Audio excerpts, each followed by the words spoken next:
Things to come. As he was going out of the temple, one of his disciples said to him, "Teacher, look! What wonderful stones and what wonderful buildings!" And Jesus said to him, "Do you see these great buildings? Not one stone will be left upon another, which will not be torn down."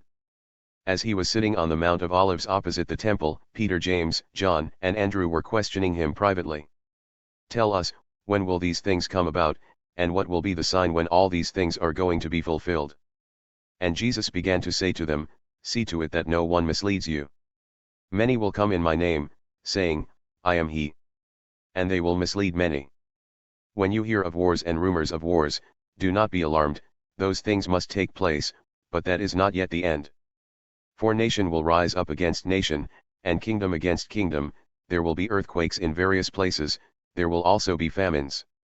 These things are only the beginning of birth pains. But be on your guard, for they will hand you over to the courts, and you will be flogged in the synagogues, and you will stand before governors and kings for my sake, as a testimony to them. And the gospel must first be preached to all the nations. And when they arrest you and hand you over, do not worry beforehand about what you are to say, but say whatever is given you at that time, for you are not the one speaking, but it is the Holy Spirit. And brother will betray brother to death, and a father his child, and children will rise up against parents and have them put to death. And you will be hated by everyone because of my name, but it is the one who has endured to the end who will be saved. Now when you see the abomination of desolation standing where it should not be, let the reader understand. Then those who are in Judea must flee to the mountains. Whoever is on the housetop must not go down, nor go in to get anything out of his house. And whoever is in the field must not turn back to get his cloak. But woe to those women who are pregnant, and to those who are nursing babies in those days. Moreover, pray that it will not happen in winter. For those days will be such a time of tribulation as has not occurred since the beginning of the creation which God created until now, and never will again. And if the Lord had not shortened those days, no life would have been saved, but for the sake of the elect, whom he chose, he shortened the days. And then if anyone says to you, 'Look, here is the Christ,' or, 'Look, there he is,' do not believe it. For false Christs and false prophets will arise, and will provide signs and wonders, in order to mislead, if possible, the elect. But beware, I have told you everything in advance.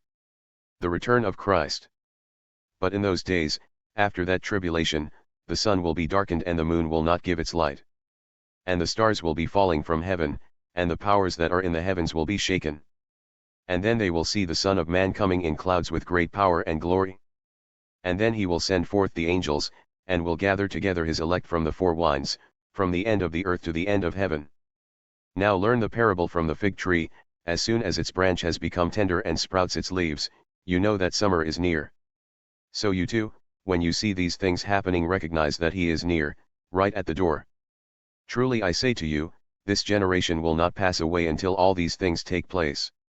Heaven and earth will pass away, but my words will not pass away. But about that day or hour no one knows, not even the angels in heaven, nor the Son, but the Father alone. Watch out, stay alert, for you do not know when the appointed time is. It is like a man away on a journey, who upon leaving his house and putting his slaves in charge, assigning to each one his task, also commanded the doorkeeper to stay alert. Therefore, stay alert, for you do not know when the master of the house is coming, whether in the evening, at midnight, or when the rooster crows, or in the morning. So that he does not come suddenly and find you asleep. What I say to you I say to all, stay alert.